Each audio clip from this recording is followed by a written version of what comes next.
Hello, Assalamu alaikum wa rahmatullahi wa barakatuh. Thank you, Bernardo, for the for the kind introduction.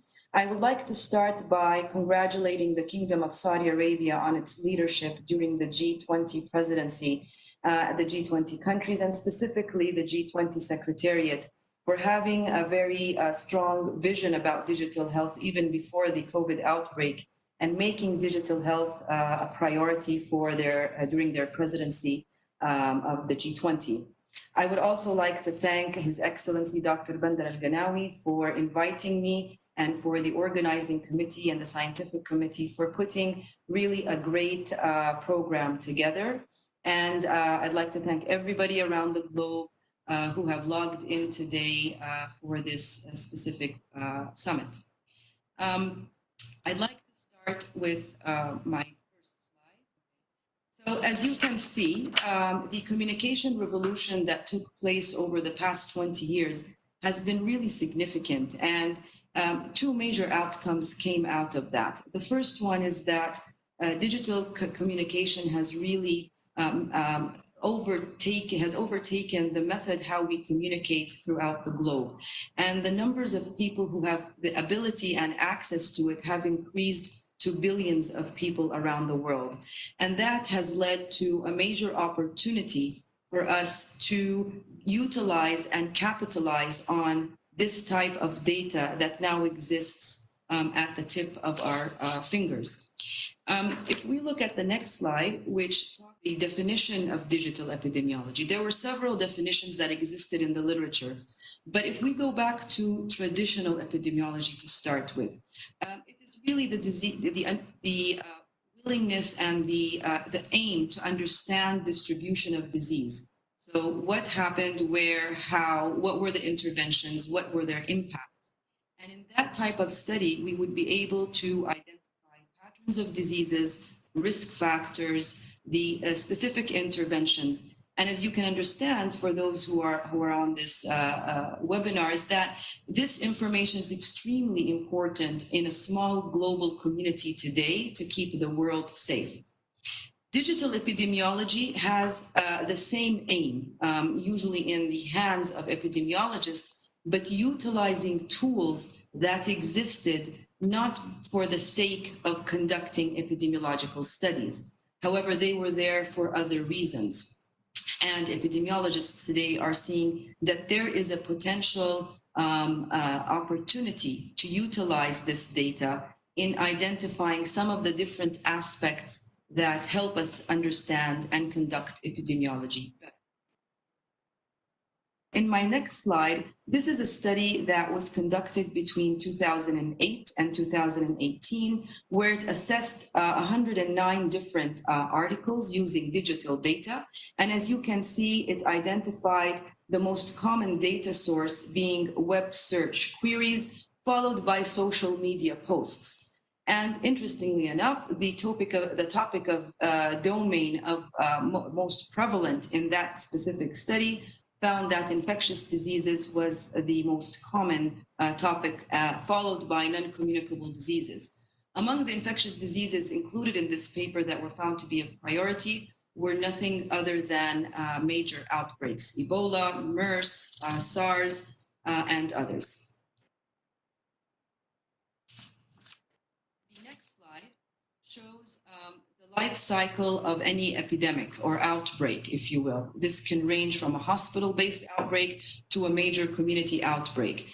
This is taken from one of the resources that we have in WHO. And as you can see, for us to be able to identify an outbreak, we need to be able to detect.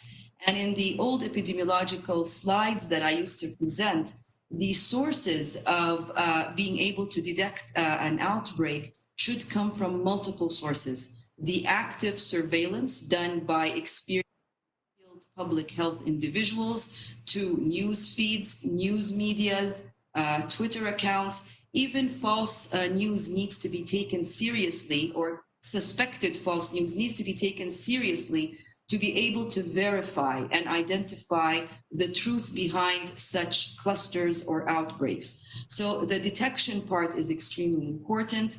After that, monitoring a specific cluster that might flourish into a local national outbreak or a regional outbreak, or to what we see today as a pandemic. Then it goes through an intervention period where the tools of public health interventions are put in place and assessed at the same time. And then as the outbreak wanes down, hopefully, there needs to be a very strong preparedness and strengthening and revamping and revitalizing the different public health initiatives to ensure that such an outbreak does not happen. The challenge here is that outbreaks from different pathogens continue to emerge. Specific challenges come from novel pathogens and those where the diagnostic skills and the diagnostic tools do not exist very clearly at the beginning, and the methodology of transmission and characteristics of that specific pathogen need to go under specific intense study and scientific unwrapping, if you will. This is a slide again that shows that the digital tools can be implemented in the different phases of the outbreak, whether it's during the detection phase, the monitoring phase, intervention, or preparation. The next slide shows a paper, shows a figure from a paper by Geyser et al. In the Lancet, published in the Lancet in June of this year. And I found that it was a very interesting paper by trying to establish a network, if you will, or a platform that can identify the relevant categorical variables that could feed into the digital tool data. It also shows the different functions where digital tools can be used. And on the very right-hand side, you can see here examples of the different countries applying specific tools.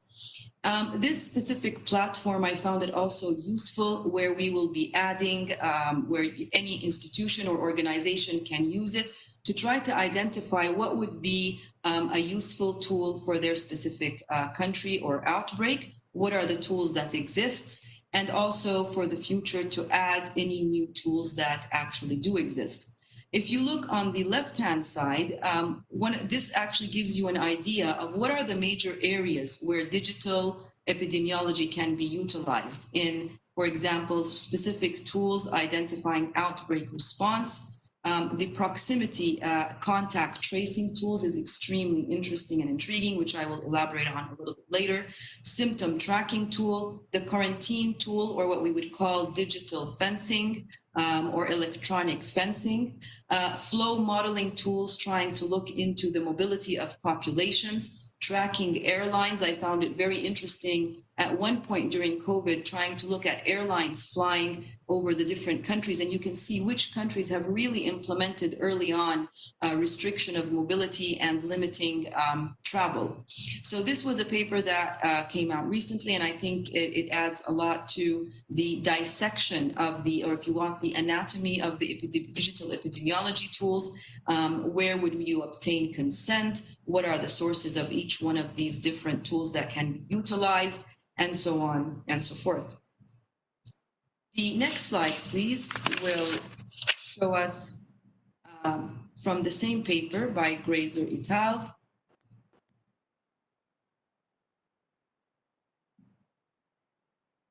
Yes, thank you. By Geyser et al., you can look at another figure from that specific paper that identifies the 5 steps of trying to put in place for a specific government, for example, or member state.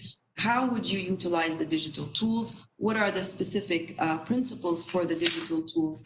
And I think that you can actually, it's an interesting figure where you can go from the right to the left to understand the different stages, going through from preparation to planning to specifically the risk assessment, development, and evaluation, to the specific issues that this is actually addressing. I hope that the slides are clear to you, but in the center you can see the issues that need to be addressed can go from consent, obtaining consent, public benefit, repurposing, scientific validity, and these are based on the principles of respecting autonomy, promoting health beneficence, promoting justice, protecting privacy, and supporting solidarity.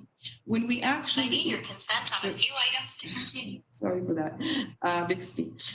So for example, if we look at the tools for protecting privacy, the importance of transparency becomes very important. The issues of transparency in establishing guiding principles from the very beginning.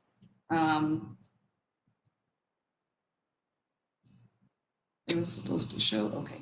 And then actually that was supplemented also with a paper that was published by the WHO, which were the interim guidance and ethical considerations for digital proximity tracking. For those of you who are not familiar with digital proximity tracking, it's an application that tries to identify a suspected case and how close did the device for that specific person come into contact with other devices that are registered in the system to enable the public health authority to identify the risk of certain people being at risk of being exposed. Now, within this specific interim guidance published by the WHO and accessible on its website, there are the 17, the next slide will show, the 17 different principles on which this is based on. And as an example, it talks about the importance of these specific, in order to sustain ethical considerations, there are specific principles that these digital tools need to be based on.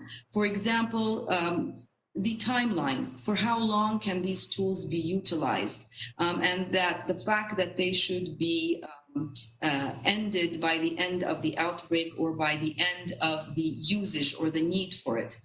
There needs to be, for example, an accountability and an independent oversight process for this. There needs to be a very clear firewall between the government body that is using this data and other government bodies that might need to use this data or want to use this data for other reasons, specifically also not just the other governmental bodies, but the private sector, businesses, and so on and so forth. The engagement of civil society also becomes a very important area, and it's important to prevent exploitation of vulnerable populations and ensuring that the engagement of civil society and them backing up certain digital tool utilizations will actually help establish this specific aim and goal.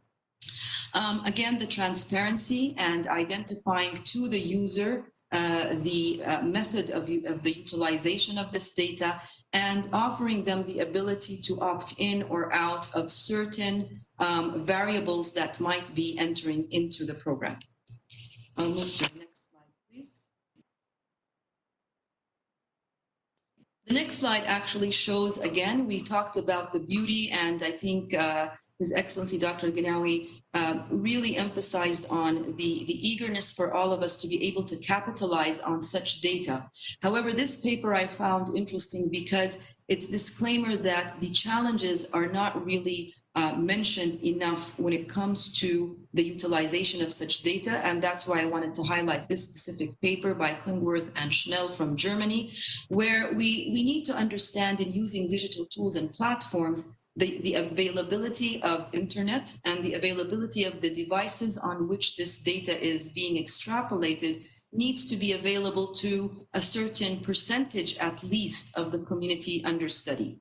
And that representation is still not known. And I think there's a gap, a research gap that needs to be filled to try to understand what is the minimum percentage of a specific community using this digital platform, enable us to provide valuable and worthwhile data that will serve the purpose. In this study from Germany, they also talk about the different steps of how much of the population is using or has access, how many of them are willing to download, knowledgeable about the applications, have no problem with privacy issues, are willing to participate, have the ability to use it. Again, we talk about the issue of age, access, socioeconomic status, and the ability of using internet access, and again, the ability of having the device attached to them at all times and providing the accurate demographics. And again, the paper goes into some more details about describing the challenges when a lot of this information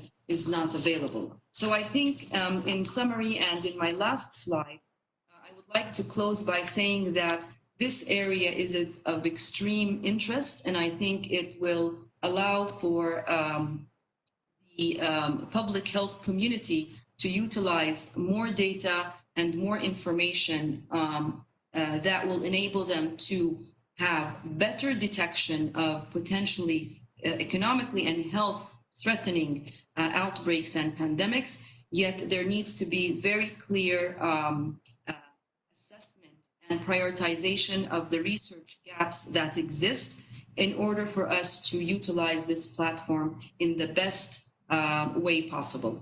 I'd like to go to my last slide, please.